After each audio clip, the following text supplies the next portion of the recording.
começo é turvo, né? O começo é turvo, ele Consigo lembrar da onde. Exatamente. Eu lembro de uma mas vez. é isso aí, o primeiro que foi o manifesto lá Foi, o primeiro foi o Aí fui imprimir o manifesto, aí, bom, aí vamos fazer agora um por mês de alguém. Mas quem inventou o nervótico? Primeiras impressões das coisas. Sim. Tinha um monte de gente mais. Simone também. Lembra Muita quando coisa meio a gente canalizou. foi num jantar no apartamento da Vera? Foi um cometa, durou uns 2, 3 anos e desmanchou-se no ar.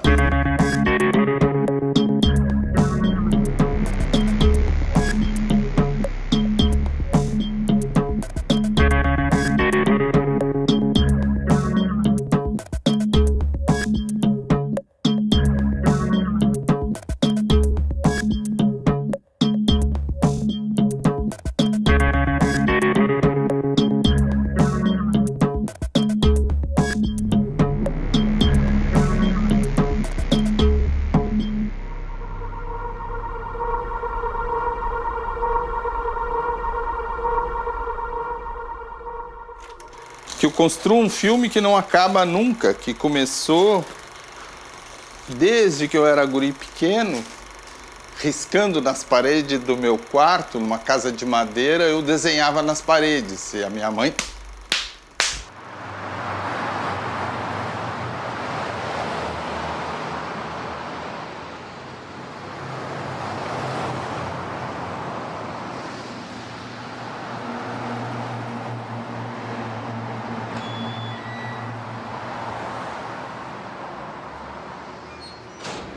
É o olho, vamos dizer, o olho atento, é o olho ligado, é o olho assim vermelho, assim, subentenda-se. E uma série de outras coisas, mas era assim um nervo óptico, um nervo ligado, um nervo dentro desse contexto que ele estava atuando.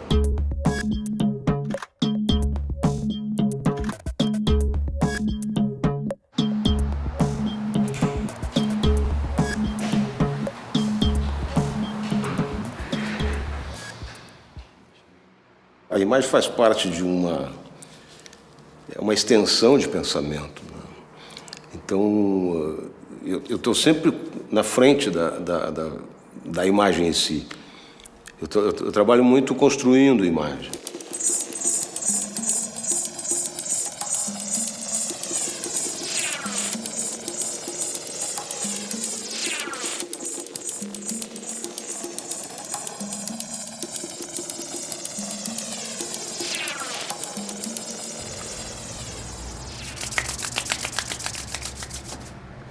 Porque, na verdade, tu estava trabalhando com imagens, com desejos brutos. Comecei a me dar conta que o corpo ele funcionava como um meio expressivo também.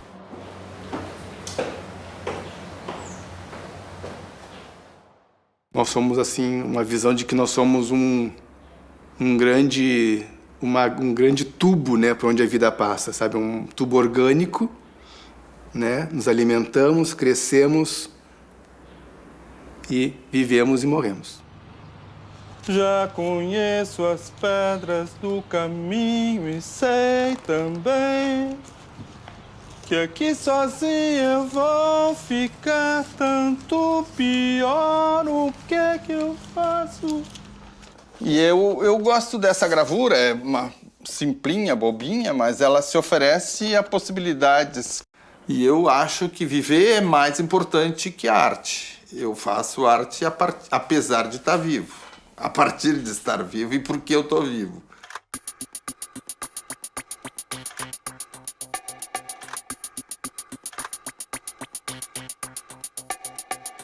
Eu considero toda essa época como uma época assim de abrir uma trilha mesmo. A gente ia de facão, na verdade. Isso que foi interessante.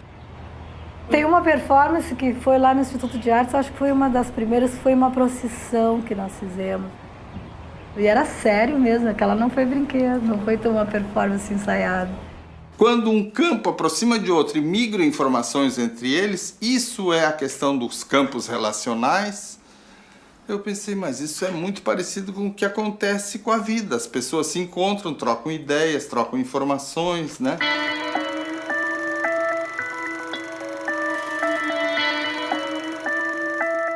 A gente tinha uma intensidade que era muito doida. Assim como tinha essa sintonia cósmica, a gente tinha uma sintonia de intensidade entre a gente.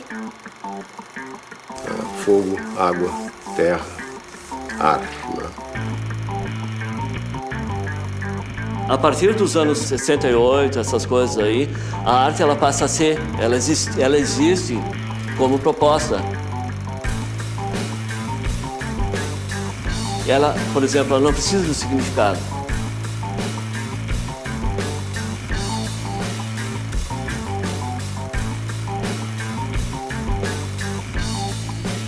Tá, mas o que é isso? Tá, mas, arte conceitual, arte conceitual.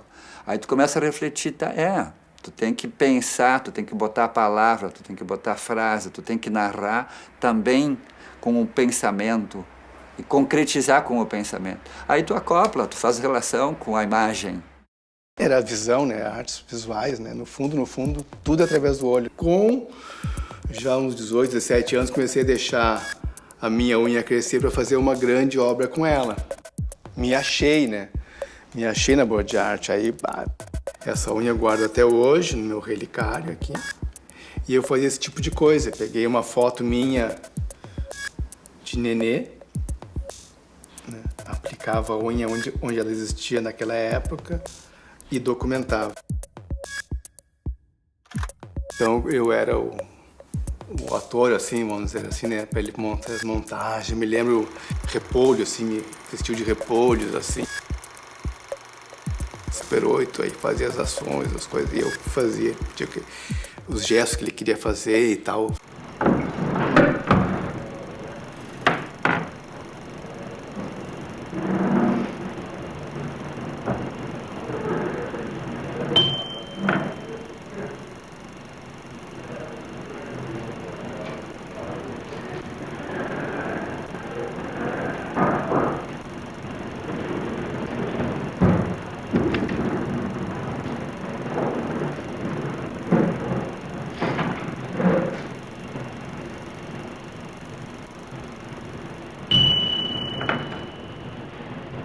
Não era uma coisa tão regional, apesar de ser nós daqui, nós somos daqui, gaúchos, mas essa coisa de ser gaúcho é muito chato, porque Restringe sempre é um lugar, uma região geográfica, assim, né, específica, e às vezes as ideias não são, elas são do Brasil, são do mundo, né?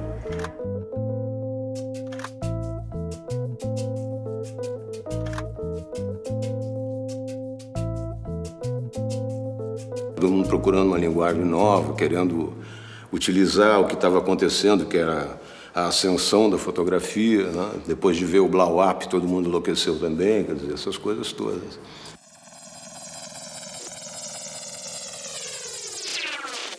E tinha uma efervescência cultural que estava vindo, que foi pré-68, né? Tinha o Godard, tinha o Fellini, tinha os italianos no cinema. Quando pintou a Janis Joplin e os outros, e os roqueiros, assim, foi assim, uma coisa muito estranha, entende? Foi uma sintonia quase que imediata, não é? Like a Rolling Stone. Eu nasci junto com o rock and roll, não tem como ficar parado. O rock and roll não para, né? Foi em 76, né? Bom, eu já conhecia assim aquele movimento que havia no Instituto de Artes, né? E eu estava voltando já de Veneza, e participei da Bienal de Veneza na representação brasileira.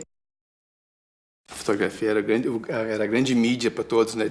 Documentar as ações, documentar as ideias, né? E tudo eram objetos ou coisas que a gente fazia, montava, e eram temporários, né? A arte mais temporária.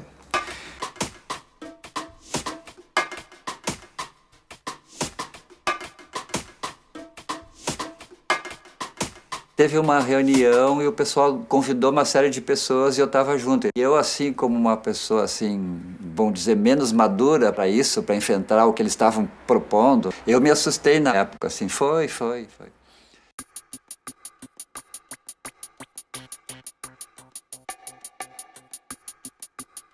As galerias eram tradicionais, né? Era a gravura, aquelas coisas daquela época. E nós tínhamos uma outra linguagem que não tinha, obviamente, um objeto comercial para vender, né? Este original aqui, que é, vamos dizer assim, uma pintura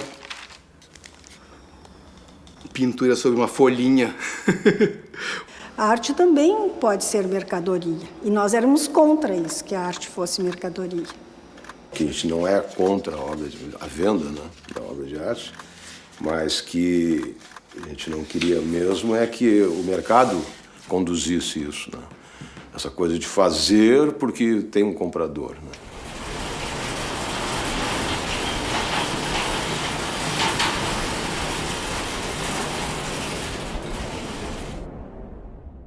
A minha alma eu posso vender, mas só se for bem caro. Na real, esse mercado restrito, ele possibilitou que a gente trabalhasse da nossa maneira.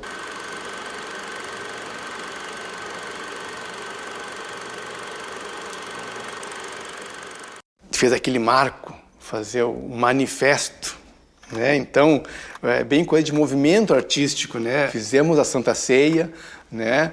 Colocamos o manifesto lá no tripé e registramos, né? A partir de agora existe esse grupo de artistas. O manifesto era só uma coisa de que a gente não queria se tornar um produto na mão deles. Não queria ser massa de manobra, nem recheio de pastel de ninguém. E a nossa atitude foi provocada porque o governo tinha dado verbas grandes, boas, poupudas, para um grupo de artistas já consagrados e estabelecidos em relação ao mercado. Sabe como é que é, né? A arte gaúcha, Pago Gaúcho e todo mundo gaúcho. E o mais engraçado é que veio gente, não só das artes visuais, veio gente da música, do teatro, porque era um momento ainda de ditadura. Então, havia muita repressão no sentido das pessoas se poderem manifestar. Em contraposição a uma ditadura, ele também é bem ditatorial, né? As pessoas que assinaram ficaram um pouco marcadas pelo mercado. O que vocês querem? Quando recém começa a haver mercado de arte, vocês fazem esse manifesto contra o mercado.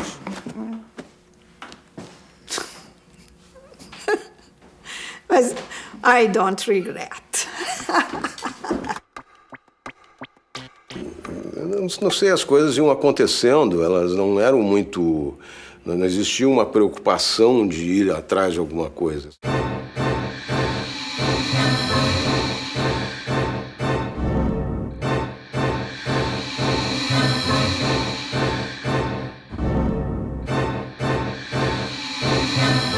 Era uma coisa visceral, ela ia acontecendo, a coisa era em ebulição, não se sabia o que ia dar, jamais se imaginava que isso fosse ser absorvido pelo sistema todo. Eram umas coisas muito sinceras, né? Então acho que o peso disso está exatamente nessa situação, elas eram muito verdadeiras. Então, tanto que, pelo menos da minha parte, eu tentava deixar o menos intelectualizado possível. A gente fez aquele evento em Alegrete, era um grupo de artistas que tinha feito um auê aqui e não sei por que Cargas d'Água nos convidaram para inaugurar o Centro Cultural de Alegrete. Montamos a exposição, teve a inauguração, a vernissagem, foi maravilhosa, e no outro dia a gente fez um grande evento com a população, então. Todo mundo participou junto e nós fizemos uma espécie de um happening, que era outra coisa que também estava muito acontecendo no mundo, né? Então, foi uma coisa meio assim como se fosse a serpente, fizemos coisas, roupas, tecidos e foi feito um cortejo, então, com essa serpente pelas ruas.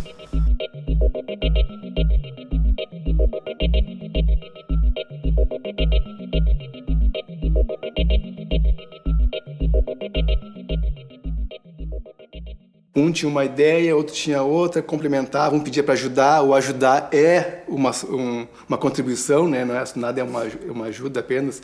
Tipo assim, né? Levava uma foto para o estúdio, já fazia uma careta, brincava com ela, acontecia. Então,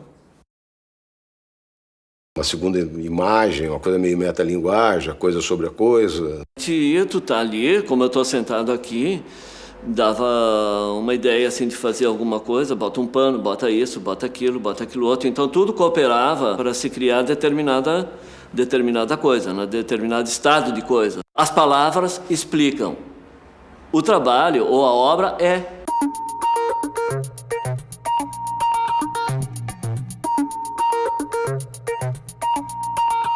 Se procuravam as coisas mais imediatas nos cotidianos, exatamente para levar a esse tipo de concepção, né, de visual, né, sobre o que se faz do dia a dia. Roupa é um bom suporte. Aí tive assim os sites, ok. Comprava as roupas e tinha minhas ideias, aí eu fiz e virei o bolso para baixo, né, porque é o bolso triste, bolso sem dinheiro.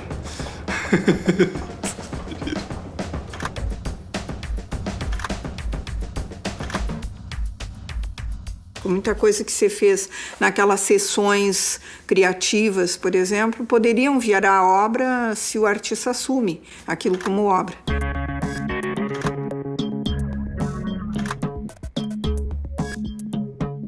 Não a questão da imagem em si, mas a diferença, por que uma coisa é e a outra não.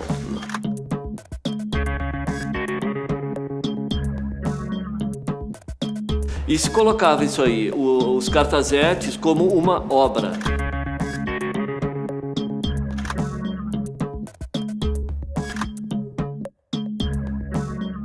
O natural e o racional, sabe? O instinto e a razão, né? Então eu tinha o meu foi o do olho, que eu desenhei então um círculo com o meu olho e uma linha reta.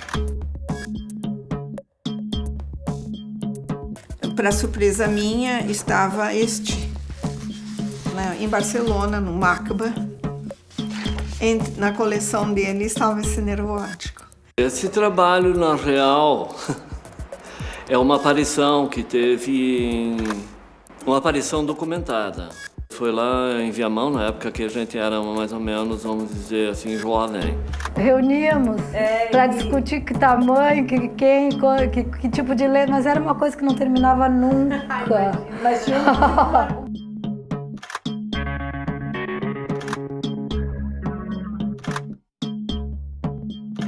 decorrência da fotografia, das ações e da possibilidade da impressão em offset, que possibilitou o aparecimento desse cartazete. Pegava esse folhetim do nervo óptico, botava no correio, mandava para tudo que é museu, tudo que é galeria, críticos de arte, outros artistas. Então disseminava mesmo isso, era a nossa maneira de disseminar.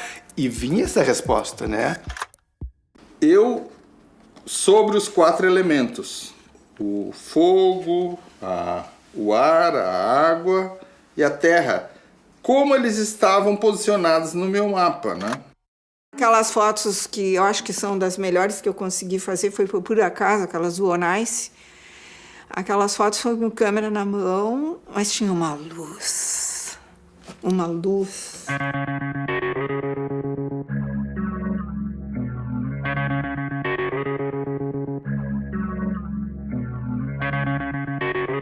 Que eu dizia, são os caras da cidade que não tem muito registro, os caras de rua, os bagaceiros, não sei quem que aparece e tal. E cada um encarnou o que achava que era esse sujeito urbano que não tem nome, nem identidade, nem CPF.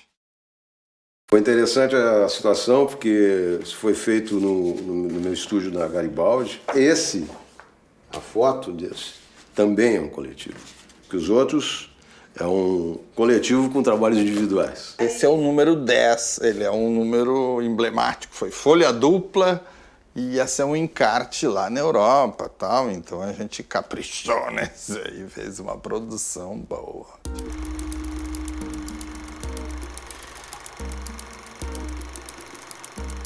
Taquara. Não sei como é que a gente se sentia numa Kombi ou numa coisa assim. Que eu posso dizer que depois que me fundiu o motor da Kombi uma vez, antes de sair... A gente pegou a estrada para Taquara e fomos registrando em filme, então. A viagem foi assim... Chegava, achava uma casa interessante, pessoas interessantes, íamos lá, conversávamos com ela.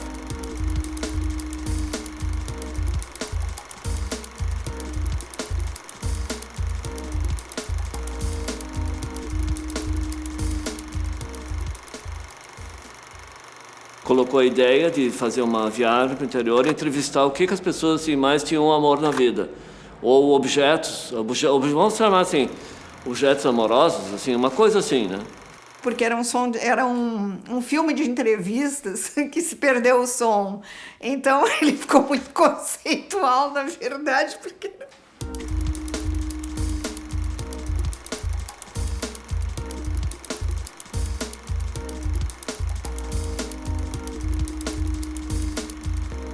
A gente montou cenas filmadas e algumas fotos fixas.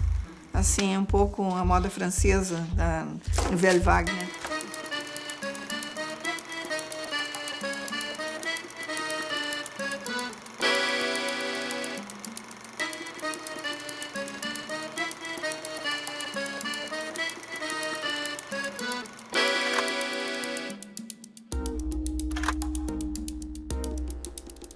Saiu um artigo do Danúbio, né, Gonçalves, falando, nos chamando de a ótica dos nervosinhos, né? Que ele falou que nós éramos o sarampo das artes plásticas no Rio Grande do Sul, que sarampo é uma coisa de criança que dá logo e vai dar, e depois some e parará, né? Só ele não sabia que a gente ia ficar gravado na história da arte brasileira e talvez até internacional, porque... E aí, então, nós resolvemos fazer uma foto, todos pintadinhos, e mandar para o Ateliê Livre. A gente queria mesmo que todo mundo ficasse sabendo que a gente estava mandando aquela foto com dedicatória para o Danúbio e tal. Aí ele agarrou a foto e manipulou ela de uma maneira assim, pintou guampinhas e mandou de volta para nós. A gente sempre teve trabalhos que engasgavam na garganta do público e aí... Esse era o nosso trunfo, né? Enfants Terribles é...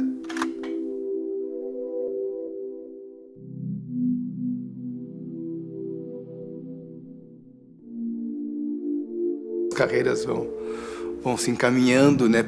As personalidades vão se acentuando, aí tem um ciclo, né, no trabalho, como toda atividade humana.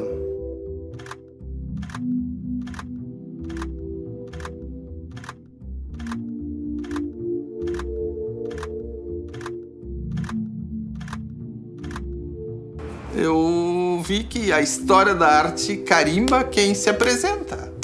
No fim, quem faz um artista, se não o próprio nariz e a pretensão dele?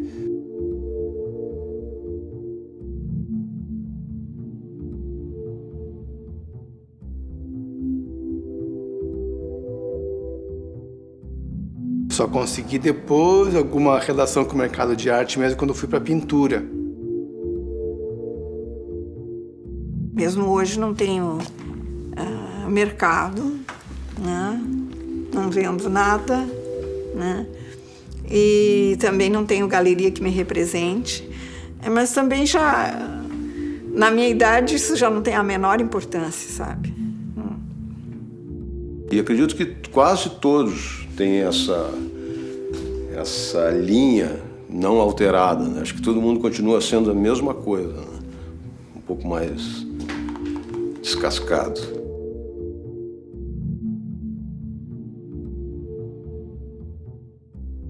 Esse sentimento assim de paz e amor, dessas coisas assim, ainda me bate, é uma coisa assim que me bate, não é só a mim. Desse período assim, eu vejo assim não com saudades assim, mas como uma coisa assim, importante pro meu eu, pro meu eu, teu eu e o eu dele. Do coletivo nervoótico eu trago essa permanente lembrança, que a gente escolhe onde quer estar, como quer estar, no lugar que vai estar. Quando eu venho com essa bagageira toda de muambeiro, nunca mudei, é o mesmo cara que sempre catou castinha, coisinhas e carrega eles pela vida fora, né? Talvez nunca...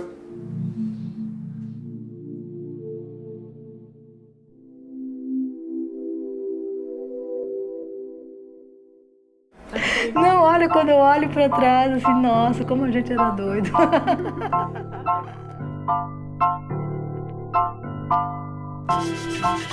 Thank you.